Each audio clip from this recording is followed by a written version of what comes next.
اعوذ باللہ من الشیطان الرجیم بسم اللہ الرحمن الرحیم۔ فلسفہ اسلامی میں مادے، صورت اور اعراض کے بارے میں گفتگو کی جاتی ہے۔ تو یہ گفتگو ان موارد کے بارے میں، مادے کے بارے میں جو کہ محض قوہ ہے، صورت کے بارے میں جو کہ فعلیت ہے، اعراض کے بارے میں جس کے اندر کمیت ہے، کیفیت ہے، نسبت پائی جا رہی ہے، ان کے درمیان ان کو گفتگو کرنے کی کیا ضرورت ہے، ان کو موضوع بحث بنانے کی کیا ضرورت ہے۔ اگر ہم اس سے گفتگو کر بھی رہے ہیں تو اس کا خدا شناسی سے، علم توحید سے کیا ربط ہے، کیا تعلق ہے، کیوں یہ موضوعات زیر بحث فلسفے میں لائے جا رہے ہوتے ہیں۔ اس سے پہلے کہ اس سوال کا جواب دیا جائے، اس بات کو توجہاً بیان کرنا ضروری ہے کہ فلسفہ اسلامی کا بنیادی موضوع وجود بما ہوا وجود ہے۔ یعنی کیا؟ یعنی جب فلسفی اس نظر سے کائنات کو دیکھتا ہے تو اس سے پہلے یہ سمجھنا پڑتا ہے کہ وجود کی کتنی قسمیں ہیں، چیزیں کس طرح وجود میں آتی ہے، تبدیلی، حرکت، کمیت، کیفیت، نسبت وغیرہ کیسے پیدا ہوتے ہیں۔ یہ وہ تمام تر سوالات ہیں کہ اسی وقت یہ قابل فہم ہوں گے، ان کو سمجھا جا سکے گا جب ہم جوہر اور عرض اور مادے اور صورت اور اعراض کو تفصیل سے سمجھ سکیں گے۔ یہی وجہ ہے کہ یہ مباحث فلسفے اسلامی کے بنیادی ستونوں میں سے ایک ستون۔ اب آئیے پرٹیکولرلی ہم مادے اور صورت کو موضوع بحث بناتے ہیں کہ ہم مادے اور صورت کو فلسفے میں کیوں ڈسکس کرتے ہیں۔ مادے یعنی کیا؟ مادہ یعنی قابلیت محض، امکان محض، استعداد کسی بھی چیز کے ہونے کا، وہ بنیادی عنصر جو تبدیلی کے لیے تیار رہتا ہے۔ جبکہ صورت یعنی فعلیت، یعنی تعین، وہ چیز جو مادے کو ایک خاص چیز بناتی ہے۔ یہ مادے اور صورت کا نظریہ ہمیں کیا سمجھنے میں مدد کرتا ہے؟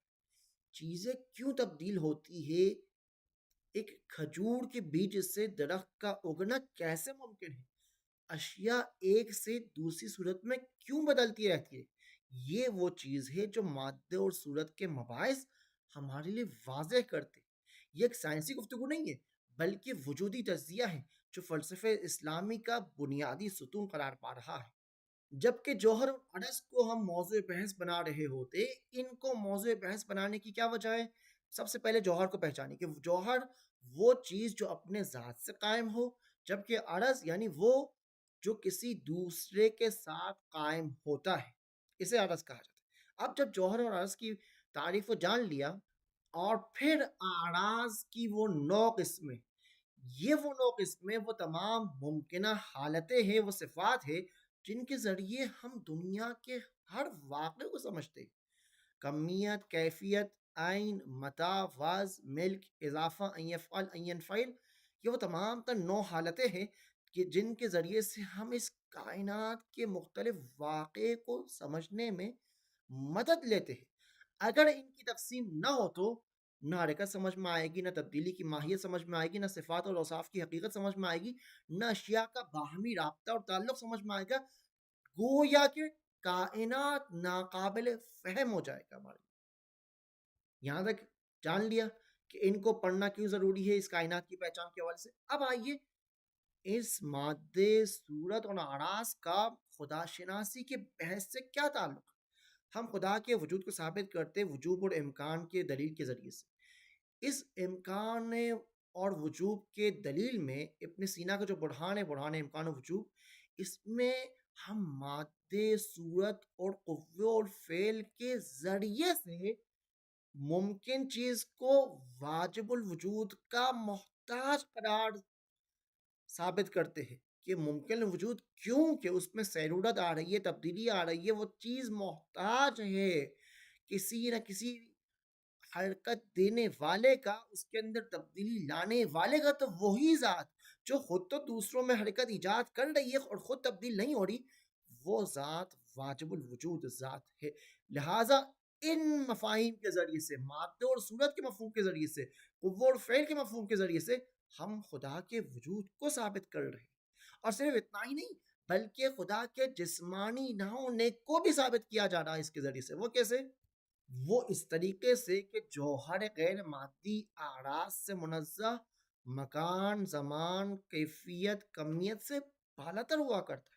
لہٰذا خدا کے اندر کسی بھی قسم کی کوئی بھی مادی چیز اور جسمانیات یعنی مکان، زمان، کمیت اور کیفیت نہیں پائی جاتی. پہلے ان کو سمجھ کر، جان کر، پھر ہم ان کو خدا سے نفی کر سکتے ہیں. اور اسی طرح قرآن حرکت میں جہاں پر ہم یہ بیان کر رہے ہوتے کہ حرکت یعنی قوے سے فعل میں تبدیل ہونا، اور یہ قوہ اور فعل مادہ و صورت کے نتائج سے، لہٰذا برہان حرکت ہم سمجھ ہی نہیں پائیں گے مادے اور سورج کو سمجھے بغیر، اس مادے اور سورج سے قوہ اور فعل کو سمجھے بغیر.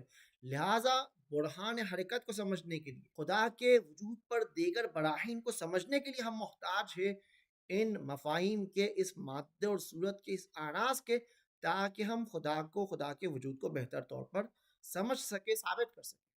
اسی طرح تخلیق اور تدبیر الہی. تخلیق یعنی مادے کو صورت دینا، تدبیر یعنی مادے کے استعدادات کو کمال تک پہنچانا. یہ تخلیق الہی نامفہوم رہ جائے گا، تدبیر الہی نامفہوم رہ جائے گا اگر ہم مادے کی مفہوم کو نہ سمجھ سکے. مادے کے ذریعے سے تخلیق کا معنی واضح ہوتا ہے، مادے کے مفہوم کے ذریعے سے تدبیر کا معنی واضح ہوتا ہے. یہ وہ مفاہیم ہے جو مادے اور صورت کے ذریعے سے تخلیق الہی کی بات سمجھ میں آتی ہے کہ تخلیق الہی کا مطلب کیا ہے. خدا مدبر الامور ہے تو یہ مدبر الامور ہونے کا مطلب کیا ہے. یہ وہ مفاہیم ہے جو مادے اور صورت سے ہمارے لیے واضح ہوتے ہیں. اور حکمت متعالیہ ملا صدرہ کی حرکت جوہری اور حدود سے ذاتی عالم بھی اسی مادے اور صورت کے مفہوم کو سمجھنے پر مبتنی. اگر مادے اور صورت کا مفہوم نہ سمجھ پائے ہم تو ہم حرکت جوہری ملا صدرہ کو نہ سمجھ پائیں گے، اس عالم کے حادث ذاتی ہونے کو نہ سمجھ پائیں گے. لہٰذا مادہ، صورت، جوہر اور اعراض کا مطالعہ محض دلچسپی نہیں بلکہ خدا شناسی کے لیے نظریاتی بنیاد فراہم کرتا ہے. آئیے ان براہین پر نظر ڈالتے جہاں پر ہم ان مفاہیم کو استعمال کرتے ہیں. قرآن حرکت. ہر متحرک کو محرک ہونا چاہیے. اس محرکات کا سلسلہ لا انتہا نہیں ہے بلکہ ایک ایسے محرک غیر متحرک تک جا پہنچ رہا ہے کہ جو دوسروں میں حرکت تو ایجاد کر رہا ہے لیکن خود متحرک نہیں ہے. یہ وہی ذات ہے جو ذات خداوند متعال ہے. برہان حرکت کے ذریعے سے، اس مادہ و صورت کے مفہوم کو سمجھنے کے ذریعے سے، اس قوہ و فعل کے مفاہیم کو استعمال کر کر ہم خدا کے وجود کو ثابت کر رہے ہیں. مادہ صورت سے تعلق اس کا اس برہان حرکت میں کچھ یوں استعمال کیا جا رہا ہوتا ہے کہ حرکت یعنی قوے سے فعل میں تبدیل ہونا، اور قوہ مادے کے استعداد ہے، فعل صورت کی فعلیت ہے. یہ قوے سے فعل میں تبدیل ہونا مادے اور صورت کے مفاہیم سے اخذ کیا جا سکتا ہے. تو آپ نے دیکھا مادے اور صورت کا کردار برہان حرکت میں. اسی طرح یہی کردار برہان امکان وجود میں. ممکن وجود علت کے بغیر نہیں رہ سکتا، اور یہ اگر علت اور معلول کا سلسلہ لامحالہ اسی طرح لامحدود تک چلتا چلا جائے تو یہ سلسلہ علت اور معلول کا محال ہو جائے گا. لہٰذا کسی نہ کسی ذات واجب الوجود پر اس سلسلے کو رکنا ہے. اسی ذات واجب الوجود جہاں پر یہ تمام تر ممکنات اور معالیل کا سلسلہ رک رہا ہے، وہ ذات خداوند متعال کی ذات ہے، وہ واجب الوجود ذات ہے، وہ تمام تر ممکنات کو وجود دے رہی ہوتی ہے. لہٰذا امکان اور وجوب کے دلیل میں بھی ہم مادہ اور صورت کو استعمال کر رہے. کہاں پر، کیسے؟ کیونکہ ممکن وجود یعنی وہ جو صاحب قوہ ہے، جو مادی حیثیت رکھتا ہے، ممکن ہے کہ جس کے اندر تبدیلی آ رہی ہوتی ہے، جبکہ واجب الوجود قائم بذات ہے، جوہریت کامل ہے، اس کے اندر کسی قسم کی کوئی تبدیلی نہیں آ رہی. اور یہ تبدیل پذیر ممکنات کے اندر تبدیلی لانے والی ذات واجب الوجود ذات ہے، قائم بذات ذات ہے، جو ممکنات کے اندر تبدیلیاں دن بدن لمحہ ملمحہ لا رہی ہوتی ہے. صرف اتنا ہی نہیں، برہان حرکت ہی نہیں، برہان امکان وجوب ہی نہیں، بلکہ برہان علیت بھی اسی مفاہیم مادہ و صورت کے محتاج ہے کہ ہر ممکن اثر کے ہر ممکن اثر کے پیچھے علت کا ہونا ضروری ہے، اور یہ معلیل کا سلسلہ، علت اور معلول کا سلسلہ لامحالہ تک نہیں پہنچ سکتا، بلکہ علت اولا کا ہونا ضروری ہے۔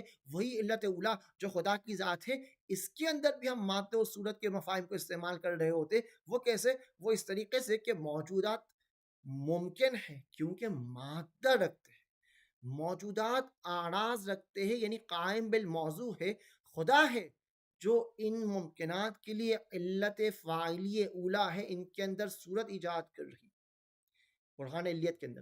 آئیے خدا کی وجود پر بہترین دلیل یعنی برہان صدیقین کو ملاحظہ کرتے ہیں۔ برہان صدیقین میں جہاں پر ہم وجود کا ثبوت براہ راست خود اس وجود کے ثبوت سے واجب الوجود کے ثبوت کو نتیجہ لیا جاتا ہے، اس میں بھی ہم مادے اور قوے اور فعل اور صورت کے مفاہیم کو سہارا لے رہے ہوتے ہیں۔ وہ کیسے؟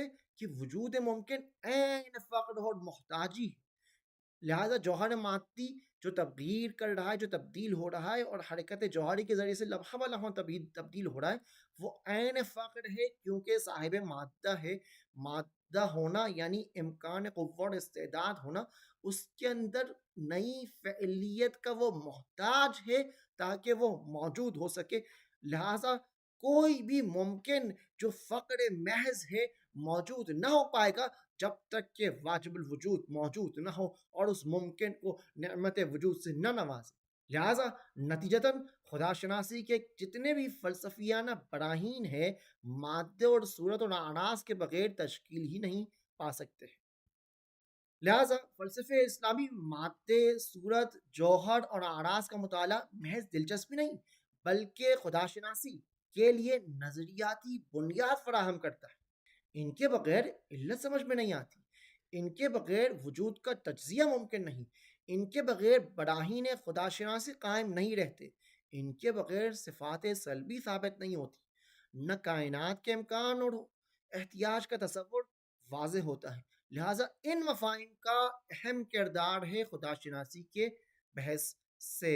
وصلی اللہ علی سیدنا محمد وآلہ الطاہرین۔